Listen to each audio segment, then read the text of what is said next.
कोई अयाशी कर रहा हो तो वो बाहर बाहर से आपको दिखाई देगा कि बहुत अयाशी कर रहा है, 4 करोड़ की गाड़ी में चल रहा है, उसने अपना बहुत बड़ा महल बना लिया है, पैसे उड़ा रहा है, प्राइवेट जेट और जितनी चीजें होती हैं अयाशी के जो चिन्ह होते हैं वो आपको सारे दिखाई देंगे। तो बाहर बाहर से तो आपको दिखाई दे जाएगा कि अयाशी चल रही है, लेकिन भीतर का जो खोखलापन और सूनापन है वो आपको कोई दिखाई देगा? अमीरों की शादियां होंगी, उसमें 200 करोड़ उड़ा दिए गए, वो 200 करोड़ जो उड़ाए गए उसकी फोटो खींच ली जाएगी, लेकिन भीतर यहां अभी भी जो शमशान गूंज रहा है उसकी फोटो खींचती है कभी? उसकी फोटो खींचती नहीं, उसकी फोटो आपके सामने आती नहीं, तो आपको कभी पता चलता नहीं कि इतनी अयाशी करके भी ये आदमी कितना दुखी है। सारी समस्या बस यही है कि आंखें बाहर देख पाती हैं, इधर नहीं देख पाती। अयाशी समाधान नहीं है। अयाशी समाधान होती तो अमेरिका में सब एकदम प्रसन्न ही नहीं आनंदित होते, लेकिन मानसिक बीमारी जितनी भारत में उससे ज्यादा अमेरिका में पाई जाती है। हर चौथे दिन पढ़ते हो कोई बंदूक लेकर के गया, बच्चों को 40 बच्चे मार दिए, घुस गया है, किनको मार रहा? छोटे छोटे दुधमुहे बच्चे, उनको जाके 40 मार दिए।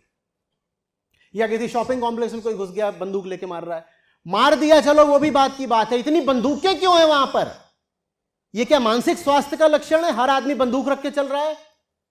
बोलो। जितना वहां पर कार्बन का एमिशन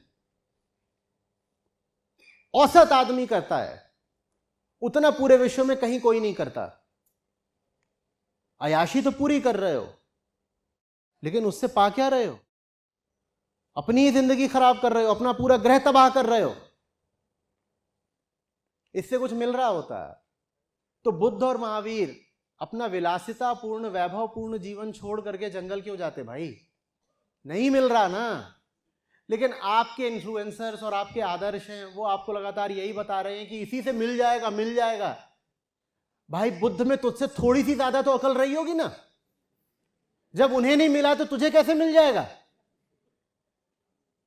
लेकिन वो मोटिवेट करने के लिए और इन्फ्लुएंस करने के लिए खड़ा हो जाता है। और अब तो ये सब भी हैं, एंटरप्रेन्योर लोग भी हैं, शार्क टैंक और तमाम दुनिया भर के सब चढ़े हुए हैं आपके ऊपर, जो आपको यही बता रहे हैं कि पैसा आ गया तो तुझे वो मिल जाएगा जिसको तू अपने पैदा होने के पहले क्षण से तलाश रहा है।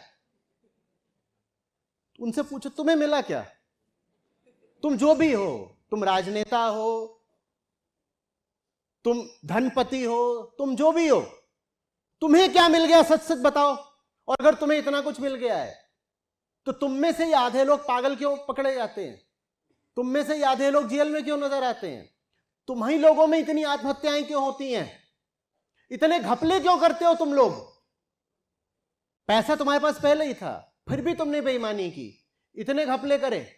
अब हो सकता है जेल नहीं गए, किसी विदेश में जाकर के मुंह छुपा करके पड़े हुए हो, पर अगर तुम्हें वाकई संतुष्टि मिल गई होती, तुम्हें भीतर का कुछ भी मिल गया होता, तो तुम्हें ये सब नारकीय काम करने की जरूरत पड़ती क्या? तुम्हें कुछ नहीं मिला है। लेकिन हम जवान लोग हैं, हमारी क्या उम्र है? 18, 20, 22, 24 साल की हमारी उम्र है। तुम हमें बेवकूफ बना रहे हो, तुम हमें गलत रास्तों पे धकेल रहे हो। और बाजार का तो स्वार्थ है ये बताने में। कहीं पे कोई डेवलपर नए अपार्टमेंट बना देता है, तुरंत आपसे क्या बोलता है? लाइफ बन जाएगी, जिंदगी सुधर जाएगी, जल्दी से आके 3 BHK ले लो मेरा। 3 BHK लेने से लाइफ बन जाएगी, जिंदगी सुधर जाएगी? मैं नहीं मना कर रहा कि घर कोई ना ले, घर होना चाहिए, अच्छी बात है, सर के ऊपर छत की जरूरत बिल्कुल है। लेकिन यह बोलना कि जिंदगी बन जाएगी, ये देखिए आप ठगी कर रहे हैं। सीधे सीधे बोलिए घर है, घर घर है, घर जिंदगी नहीं बना देगा। हाँ, घर हम खरीद लेंगे, हमें घर की जरूरत होगी, हम घर खरीद लेंगे। लेकिन अगर आप बोलेंगे देखा ये करते ही तुम्हें स्वर्ग सुख मिल जाएगा, और वो तो ऐसे ही बोलते हैं लगभग कि स्वर्ग सुख मिल जाएगा, सब कुछ हो जाएगा, आसमानों में उड़ोगे।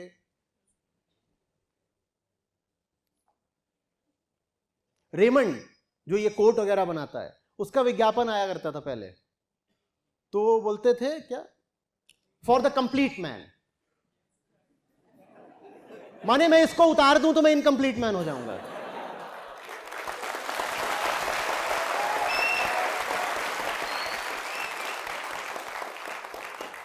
ठीक है, अच्छी बात है, हम आपका घर भी ले सकते हैं, आप कोट बनाते हो, हम कोट भी ले लेंगे आपका, लेकिन आप ये क्यों बोल रहे हो कि इससे पूर्णता आ जाएगी? पूर्णता शब्द देखो, पूरी दुनिया रख लो, कुछ शब्दों को वेदांत के लिए छोड़ दो। अभी शांति पाठ करा था ना आपने, कंप्लीट माने पूर्ण, और क्या बोला था शांति पाठ में? पूर्णात पूर्णम उदच्यते। पूर्ण की बात तो यहां हो रही है ना। तुम क्यों पूर्ण शब्द को लेकर के बैठ गए? तुम बाजारू आदमी हो, अपना धंधा चलाओ, इन शब्दों को हाथ मत लगाओ।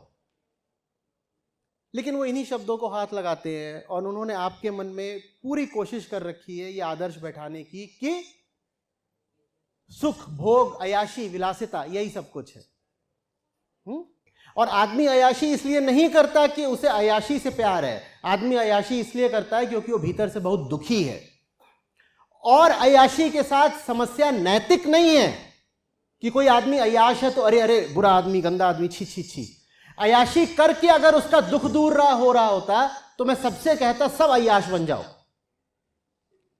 समस्या यह है कि अयाशी कर करके भी किसी का दुख दूर नहीं होता। और ये तुम्हें कैसे पता चलेगा? अगर राजा भर्तृहरि के अनुभवों से सीखने से तुमने बिल्कुल तौबा कर रखी है। वो वही थे जिन्होंने अपनी पूरी जिंदगी अयाशी को समर्पित कर रखी थी। उनको भी पूरी पैसिव इनकम थी। भाई राजा है, राजा को क्या करना है? राजा को तो मान लिया कि वो तो ईश्वर का प्रतिनिधि है, वो बैठा हुआ है अपना, लोग मेहनत कर करके राजा की तिजोरी भर रहे हैं।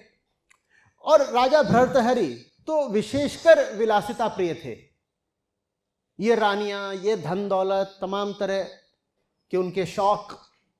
और फिर जीवन ने दिया तगड़ा झटका, तब उनको समझ में आया कि बात बनती नहीं। विलासिता उनकी इतने चरम पर थी कि उन्होंने ग्रंथ ही पूरा लिख डाला विलासिता पर, श्रृंगार शतकम। और उसमें उन्होंने क्या पूरा बताया है कि किस किस तरीके से विलासिता कर सकते हैं, रत्नों का क्या करना है, स्त्रियों के बारे में पूरा रसपूर्ण वर्णन कर रखा है। ये सब करा करते थे राजा। और फिर जीवन ने झटका दिया, तो उनकी जो अगली बात आई वो थी वैराग्य शतकम। और वहां पे उन्होंने जिंदगी का सच लिखा है।